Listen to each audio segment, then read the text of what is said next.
the sky above New Delhi, India, two aircraft communicate with the control tower.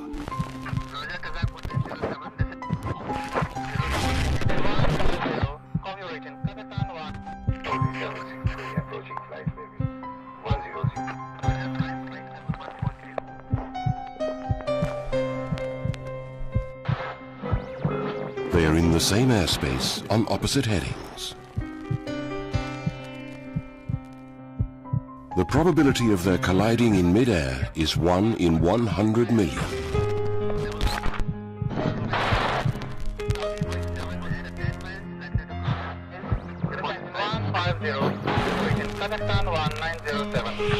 But for these aircraft and the 349 people aboard them, that probability is about to be realized. At 6:40 p.m., two aircraft collide in the world's worst mid-air collision in history.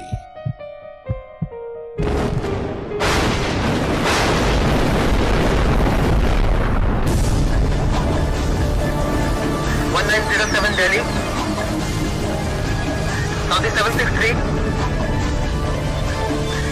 Saudi 763.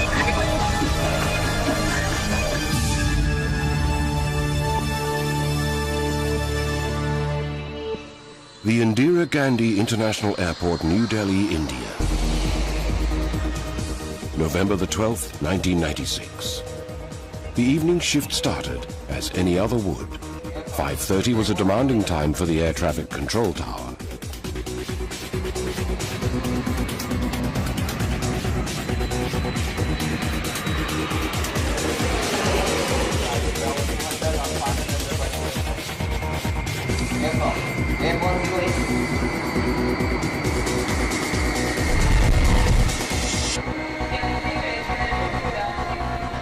The International Departure Terminal, too, was a hub of activity.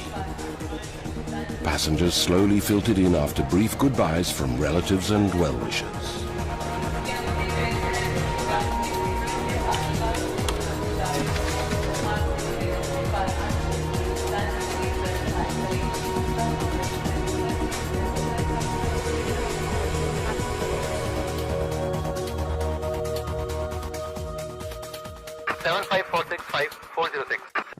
The evening also started, as any other day would, for V.K. Datta, a senior air traffic controller. He was about to finish his regular shift. His responsibility was to guide all incoming traffic to Delhi Airport. On November the 12th, 1996, he was also responsible for all outgoing traffic.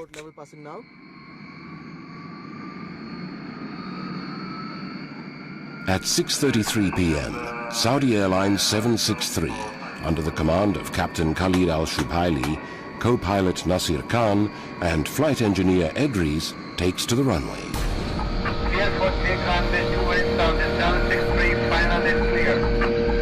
Saudi Arabian 65 Go forward. Final is clear.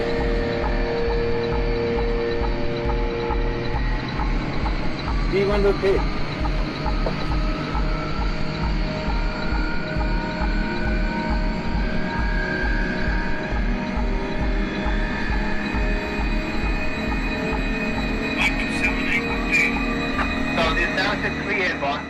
A Boeing 747, Saudi 763, is flying 289 passengers to Dhahran, Saudi Arabia.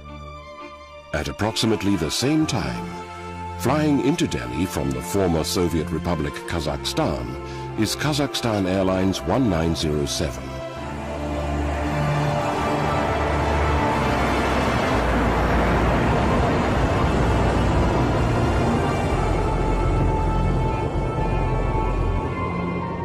It is commanded by Captain Cherepanov and co-pilot Jangirov, who is flying the aircraft. Flight engineer Chuprov, radio operator Rep in charge of all communication, and navigator Arabayev assist them. Kazakh 1907 is flying 27 passengers to New Delhi.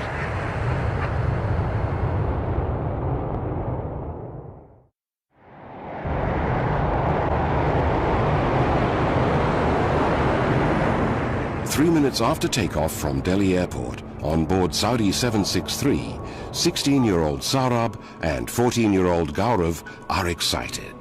Not only is this their first flight, they're going to see their parents after 9 long months. That day I had spoken to them in the morning. I spoke to my eldest son. The younger one was sleeping. I thought they're coming today. We'll get to talk a lot. Why wake him up?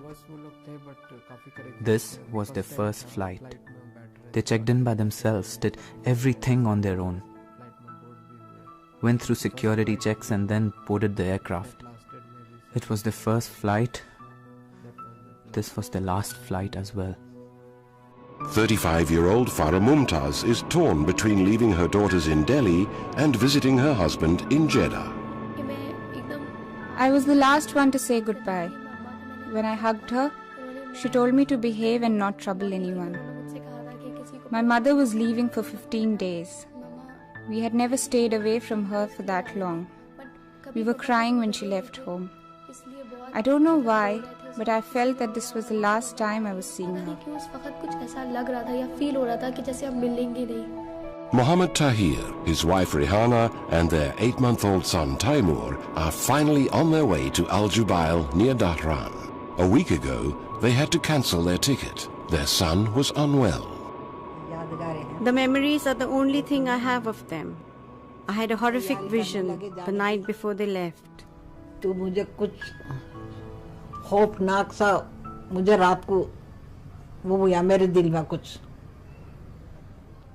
my dreams, I saw a man who told me to hold on to my heart. 2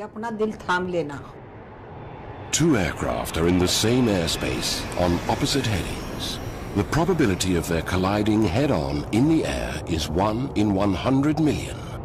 Yet it happened. Why?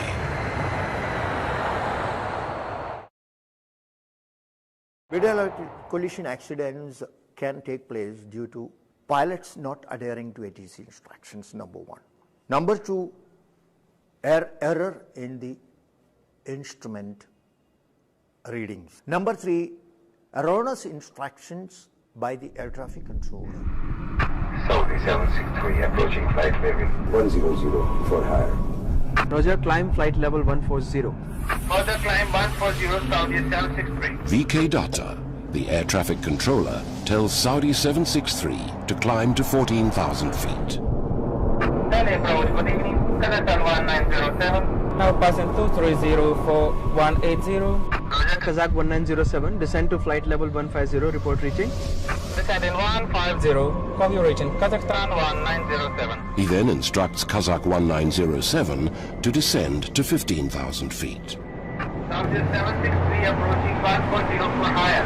Roger. Maintain flight level 140, stand by for higher. Saudi 763 will maintain 140. There can be a chain of reasons due to which something like this may happen. One of the main primary reasons is distractions in the cockpit. 1907, report radius 0 distance. VK Datta warns Kazakh 1907 about Saudi 763 at 14,000 feet. Identified traffic, 12 o'clock, reciprocal. Saudi Boeing 747 And 10 miles, But to no avail.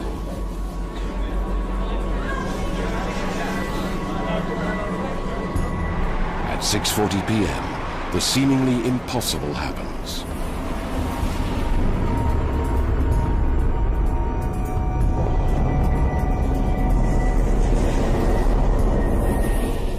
Saudi 763 and Kazakh 1907 crash in mid-air over New Delhi in the world's worst mid-air collision in history.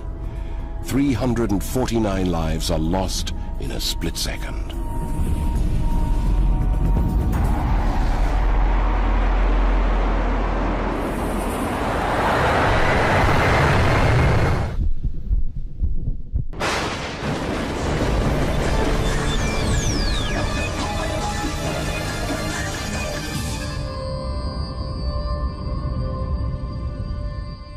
I was actually leaving office when my input editor, Suparna Singh, said, Vishnu, there is some news which is coming in which we'd like you to check out.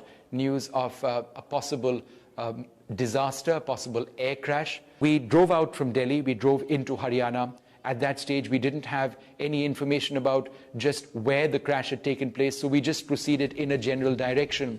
I would say it was about 9 to 9:15 in the evening at this stage.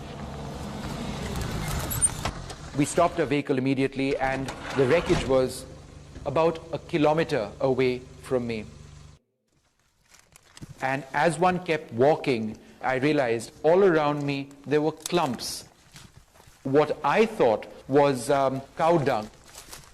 And it wasn't too long, perhaps just a few seconds, when I realized that, look, maybe these clumps aren't manure at all, that perhaps this could be debris or perhaps it could be something else. And I immediately told Tulsi, my camera person, to switch on his camera light. Tulsi, switch on the light. And immediately we saw all around us, we saw dead bodies all around us. Within a few moments of actually switching on our camera light, we realized that there was no question of any survivors. The Saudi Boeing 747, the Kazakh Ilyushin Il-76 aircraft, there was no part of the fuselage of the aircraft which was intact. Everything had been obliterated. There were dead bodies all around. It was abundantly apparent that there was no one who would survive this. When this incident happened, I was 7 years old. For the next couple of years, I kept thinking she'll come back. They have gone to get my son. He's hurt, but he'll be back. He'll be back. I could only find the passport of my eldest son. It took a second for everything to be destroyed.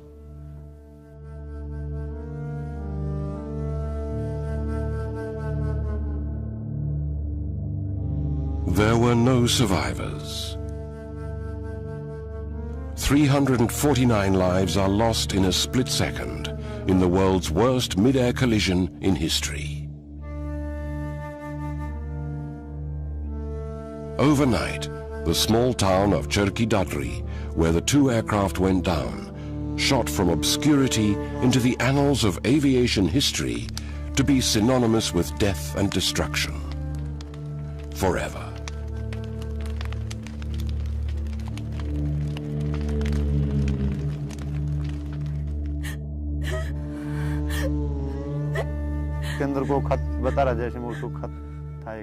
I found a letter in the crash site. A girl had written to her brother, "Get me a nice dress and a pen when you get back. Come back soon." Villagers who had their dinner before the crash were the only ones who ate that night. With so many dead bodies lying in our village, who could eat? It felt like we had lost our family.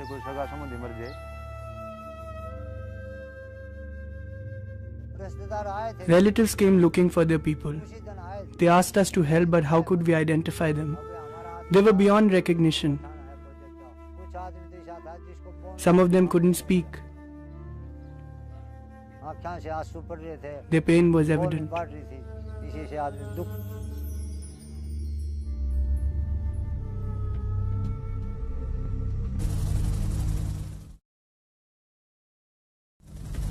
The full extent of the tragedy was visible from the air. The wreckage of the two aircraft was spread over 7 kilometers. Whatever was left of Saudi 763 was either buried in the ground or lay scattered in tangled heaps of molten metal. And they too told a story. They told the investigators how the Boeing 747 disintegrated in mid-air.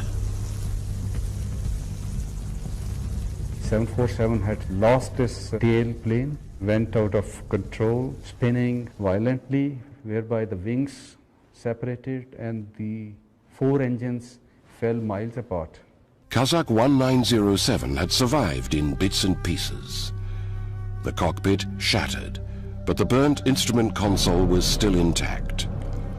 Charred remains of its fuselage stood as a lone witness to a startling fact that the aircraft had not disintegrated in mid-air.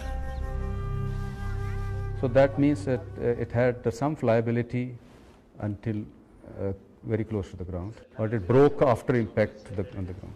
Primary investigation of the wreckage suggested 2 points of impact. The 747, I believe, was fairly straight and level, whereas the Kazakh aircraft was a slightly bank turn and offset slightly, so that the wings contacted each other first. One wing off of the Kazakh aircraft and certainly the tail off of the 747, and that led to the crash. And as far as the altitude of impact was concerned, the only clue was from one of the altimeters of Kazakh 1907 found in the wreckage. It was frozen at 14,895 feet. It could be anything. There are so many evidences which are to be collected and to be compiled and studied, analyzed, and we were mostly interested in now looking for the black boxes, which are the prime evidence material for any aircraft accidents. The two black boxes were found the day after. The Indian Court of Inquiry, the investigation agency, sealed the black boxes and sent them for decoding. While Kazakh 1907's black box would be decoded in Moscow, Saudi 763's black box would be decoded in the United Kingdom. But to begin with, the investigation headed not too far from Charkhi Dadri to the air traffic control, the ATC. What happened is something which should not have happened has happened.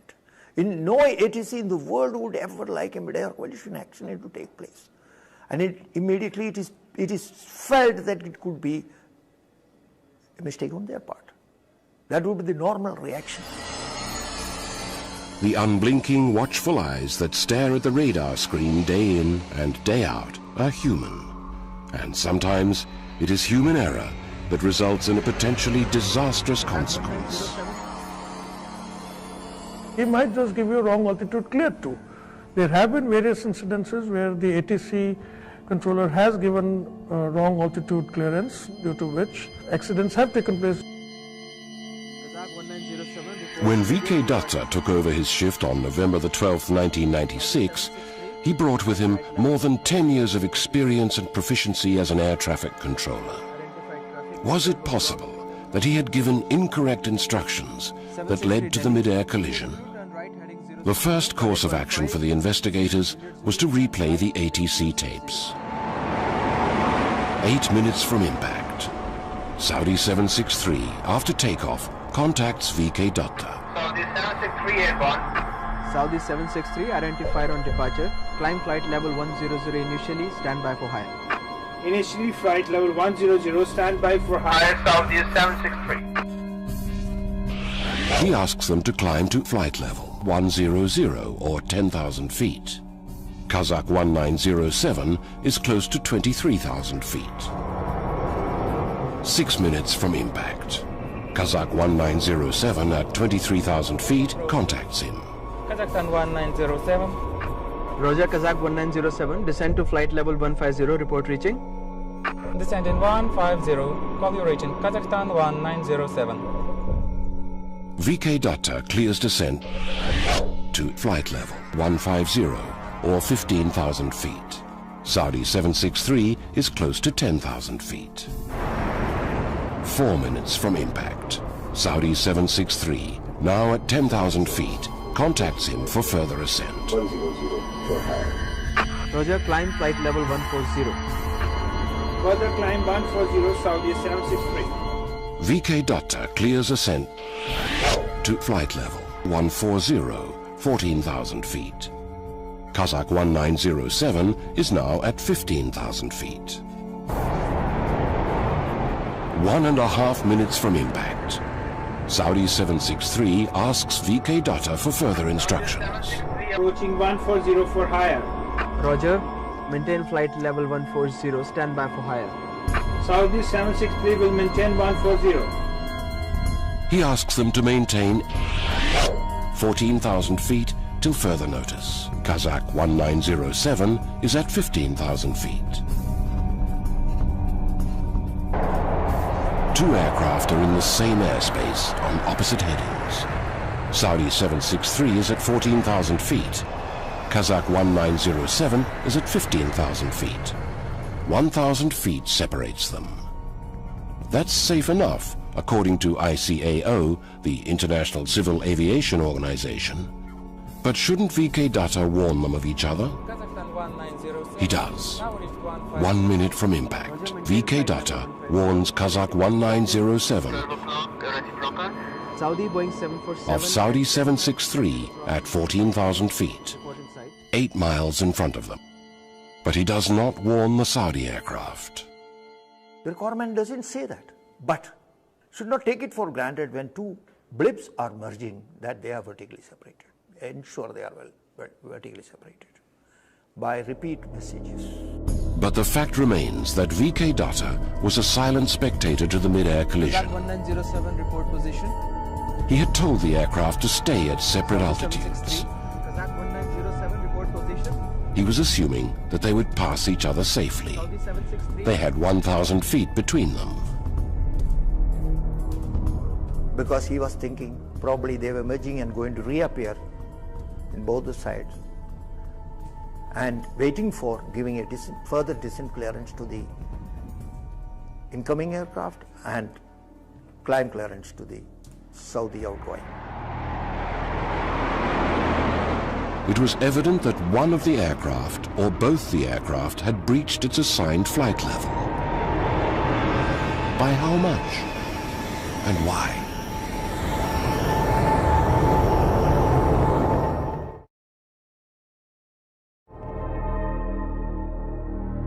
Three months after the accident, on a cold February morning in Moscow, the black box of Kazakh 1907 was cut open. The investigators heard the voices of the Kazakh crew for the first time. Kazakh 1907, report radial view, this is the immediate department, remember? Kazakh 1907 now reached 1500, 46 miles from Delta Papa November, radio 610. Roger. Maintain flight level 150, identified traffic, 12 o'clock, reciprocal, Saudi, Boeing 747 at 10 miles, likely to cross to another 5 miles. Report if inside. From here. Maintain 150, Kazakhstan 1907. It was clear from the tape that the air traffic controller instructed the Kazakh crew to stay at 15,000 feet. He also told them to look out for the Saudi aircraft and to report back once they had sighted it. The turning point of the investigation was when the digital flight data recorder that records altitude, speed and other technical parameters was decoded. It ruled out technical malfunction. The altitude of impact could not be calculated with accuracy. It had a huge margin of error. But the graph revealed a startling fact. Kazakh 1907 had descended below 15,000 feet. This was a point which we all had in our mind at the time. Why? If a pilot is told to maintain certain level and if he doesn't maintain, there must be some reason for it. You can argue that the crew made an error and just descended, but it's the puzzling part is building up why, in fact, if they made an error, why they made an error, and trying to piece that together. The possible answer to that question lay with the sole eyewitness to the mid-air collision, Captain Timothy J. Place of the United States Air Force. He was flying into New Delhi Airport at the same time. He had seen the collision from 20,000 feet. We descended down beneath 20,000 feet. On the arrival, it was about dusk, and we noticed out of our right-hand side a large cloud lit up with an orange glow. At first, we thought it would be lightning, but the glow stayed and became brighter in intensity, lit up the area very bright. Two fireballs seemed to appear heading in our general direction, not in our immediate vicinity, diverging away from each other. The glow intensity of the cloud became dimmer, and the two fireballs proceeded to descend down and hit the ground. The mid-air collision happened in the clouds.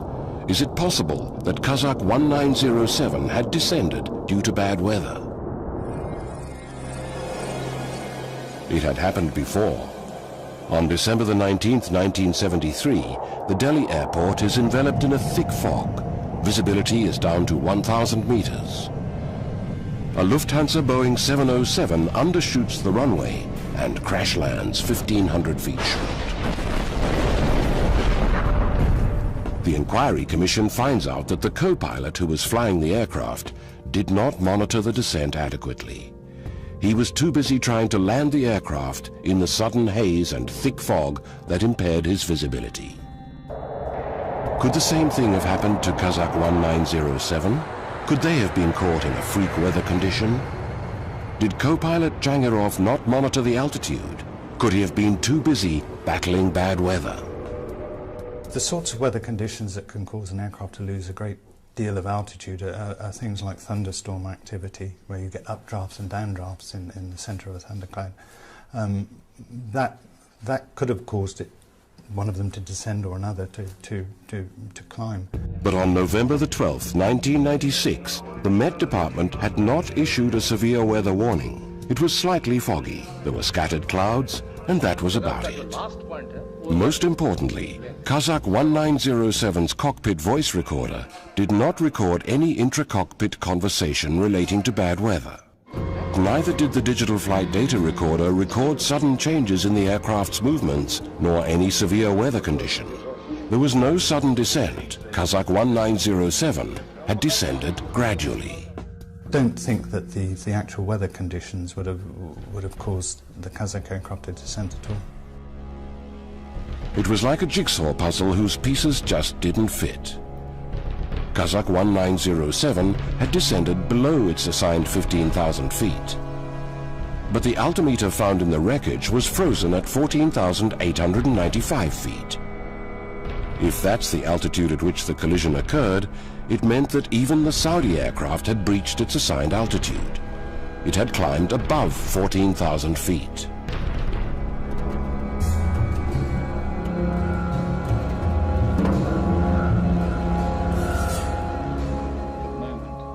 Now, all the answers lay in the black box of Saudi 763. At the Aircraft Accident Investigation Bureau in Farnborough in the United Kingdom, the black box of Saudi 763 was cut open. The investigators heard the voices of the crew of Saudi 763 for the first time. It was clear from the tapes that the air traffic controller had instructed the Saudi crew to climb to 14,000 feet and stay there until further notice. Saudi 763's digital flight data recorder was analyzed. The altitude of impact was 14,000 feet. The margin of error was plus or minus 120 feet. Saudi 763 did not ascend above 14,000 feet. Kazakh 1907 had descended below 15,000 feet. Why had Kazakh 1907 come down? Why was one of the altimeters in the Kazakh aircraft frozen at 14,895 feet? What could possibly be the explanation for it? What had happened in the cockpit of Kazakh 1907? It has been 5 years since the dissolution of the Soviet Union. The Commonwealth of Independent States are struggling to stabilize their economies amidst a politically volatile environment. Their airlines are no different. Kazakhstan Airlines, the state-owned airline of the country, has a bad safety record. It flies rickety aircraft, sometimes with a cockpit crew not conversant with flying outside the former Soviet Union. There have been numerous crashes and near misses, 3 in 1995 itself. But as far as Kazakh 1907 is concerned, the Ilyushin jet did not have any technical snags, and the crew was well conversant with flying outside the former Soviet Union. In fact, Captain Cherepenov had 708 hours of flight time on international routes. Co-pilot Jangirov, the pilot flying, had 207 hours. Flight engineer Chuprov had 1,178 hours. Radio operator Rep had 645, and navigator Arabayev had 581 hours of flight time on international routes. How is it possible that a crew with such experience did not level the aircraft at the assigned altitude of 15,000 feet? As far as the IL-76 is concerned, you have to physically level out the aircraft at a particular height and thereafter press the height lock and then maintain the required speed at that particular height. It is done by the autopilot itself, but by actual physical involvement of the pilot or the co-pilot. But in the cockpit voice recording, there are no call-outs by the co-pilot or the pilot to the flight engineer for more power to maintain speed for a particular altitude, a prerequisite for leveling an aircraft. A plain simple explanation could be that it was a controlled flight to a lower level resulting into a collision. A controlled flight. That means that the crew of Kazakh 1907 descended below 15,000 feet with intent. They kept descending because they never knew that their assigned altitude was 15,000 feet. Every accident is an avoidable accident. Every accident could have been an avoidable accident, but for certain failure on the part of a human element. It's as simple and as tragic as that. A 1 in 100 million possibility became a horrific reality due to human error. 349 lives are lost in a split second because one of the aircraft did not maintain its assigned height.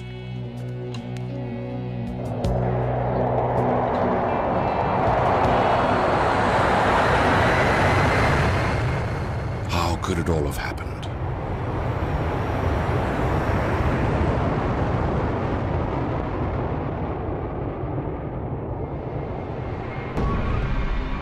Every accident, every disaster has a sequence, links in the chain of events, where one mistake leads to another, which finally leads to the catastrophe. In the world's worst mid-air collision, the sequence started 8 minutes before impact, at 6:33 p.m., when Saudi 763 takes off. VK Datta assigns them 10,000 feet. Kazakh 1907 is at about 23,000 feet. Both aircraft are in the same airspace on opposite headings. This should not have happened. This is the first mistake, the first link in the chain of events that leads to the disaster. To avoid this, the airspace above Delhi Airport should have been unidirectional. There should be 2 separate air corridors, one for the departing aircraft and the other for arriving aircraft. Then 2 aircraft on opposite headings would never share the same airspace. But this wasn't the case at Delhi Airport. There just wasn't enough room. Part of the airspace is reserved for the Indian Air Force. Why do we always have to wait for any kind of disaster, a catastrophic disaster? Can't we do it before so many innocent lives are lost? There may be certain constraints which I can understand, but not to an extent where we have to wait for a crash, or it is something like a time bomb ticking. The time bomb is ticking. 6 minutes to impact. Kazakh 1907 contacts VK Datta for the first time. He assigns them 15,000 feet. Descend to flight level 150, report reaching. Descend in 150. The radio operator acknowledges the height, but astonishingly does not inform the 2 pilots. Worse still, the navigator also hears the assigned flight level on his headset.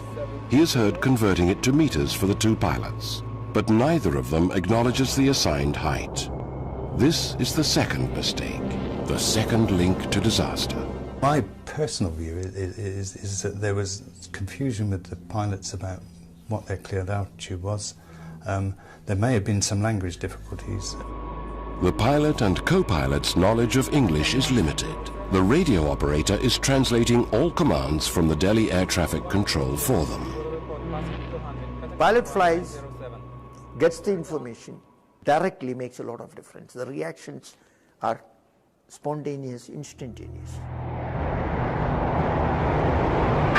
Saudi 763 approaching flight heading 100 for higher. Roger, flight number 140. Further climb 140 Saudi 763. 2 minutes to impact. Kazakh 1907 is gradually descending. It's now at about 16,000 feet. Captain Cherepenov, the pilot who is not flying, is supposed to inform the cockpit crew of the estimated time and height to level out. He never does. This is the third link to the disaster.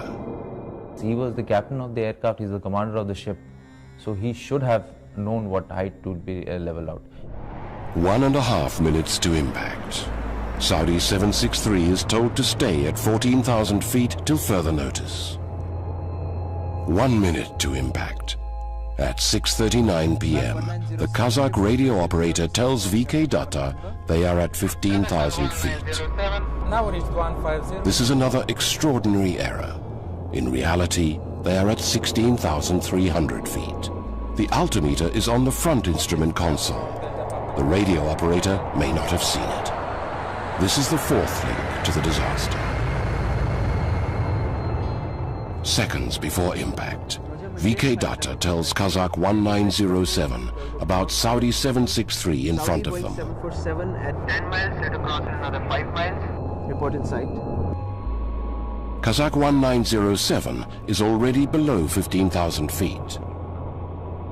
By the time he completes the transmission with the radio operator of Kazakh 1907, the aircraft is at 14,500 feet.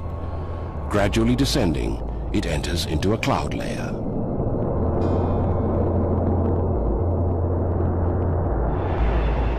Saudi 763, at 14,000 feet, enters the same cloud layer. The first signs of trouble are heard in the Kazakh cockpit.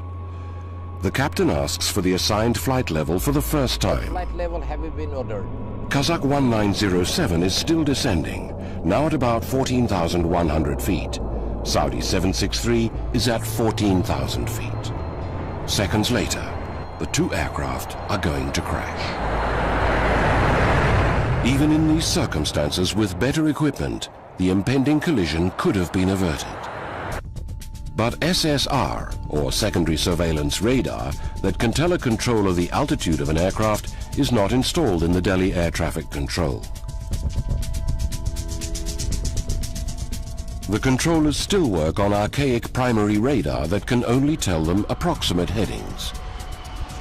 This means that VK Datta was not aware of Kazakh 1907's unauthorized descent. Saudi 763. The secondary surveillance radar had been in the offing, but mired in bureaucracy, the project lay to one side.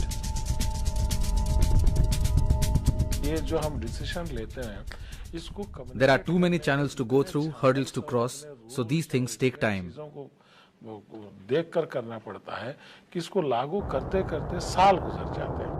The fifth link to the collision is complete.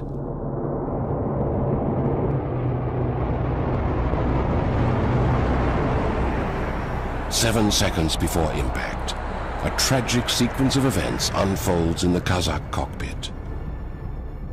The flight engineer realizes that the aircraft has descended below 15,000 feet, their assigned flight level.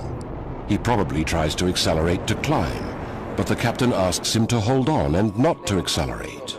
The flight engineer responds by calling out, "Holding." What I feel has happened at that point of time is that the engineer has realized that the aircraft has gone below 150. He has started opening power, anticipating the next moment I will get a call for climbing or accelerating. But the captain is not yet sure, or maybe he's made a gesture to the flight engineer that hold the power. Kazakh 1907 holds its course. It keeps descending.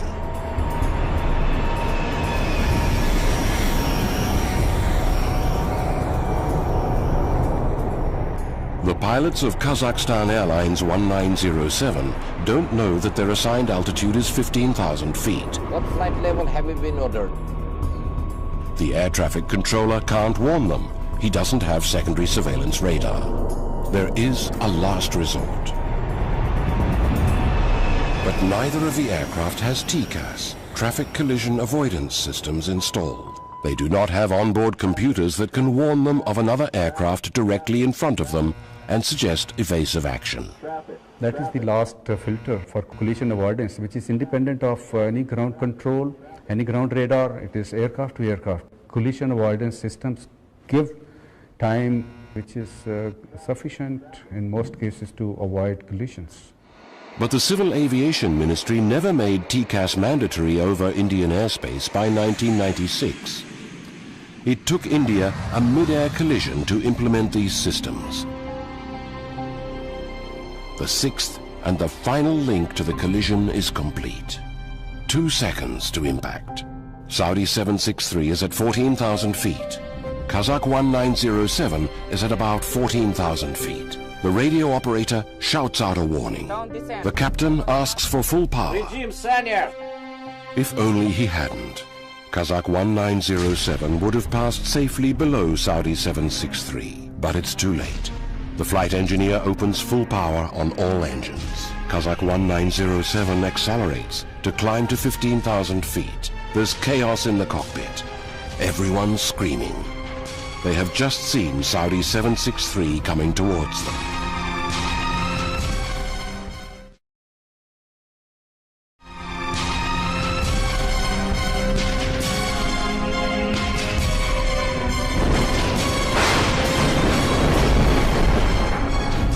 At 6:40 p.m., 14,000 feet over Charkhi Dadri, the left wing of Kazakh 1907 crashes into the 2 left engines of Saudi 763. Saudi 763 catches fire instantaneously. It goes into a nosedive. Spinning violently, Saudi 763 disintegrates in mid-air. The last recording in the Saudi cockpit is a prayer.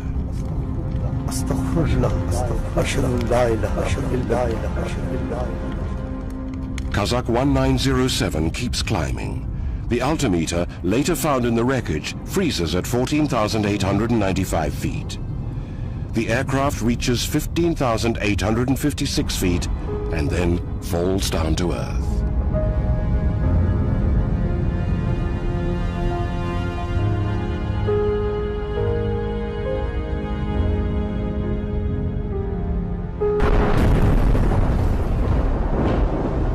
"349 souls, 349 dreams, and 349 hopes are extinguished in a split second."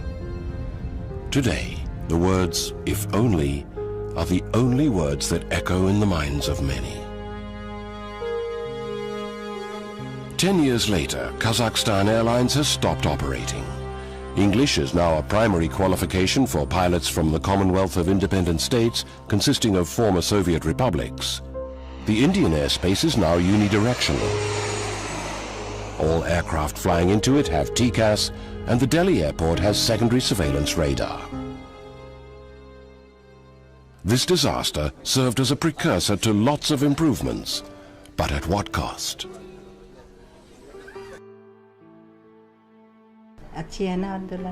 Isn't my daughter-in-law beautiful? My son was also good. He used to say, "I'll take care of my mother. She took care of all of us, all our lives, gave us a good education, brought all of us up." He used to say very nice things. I dream of him. Every time he says, "I'll come back," I keep asking him, when?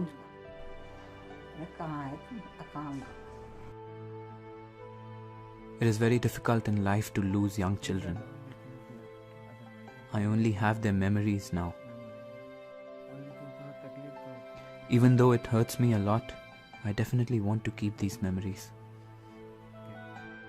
I planned so many things for myself, for my life. Everything finished in 1 second.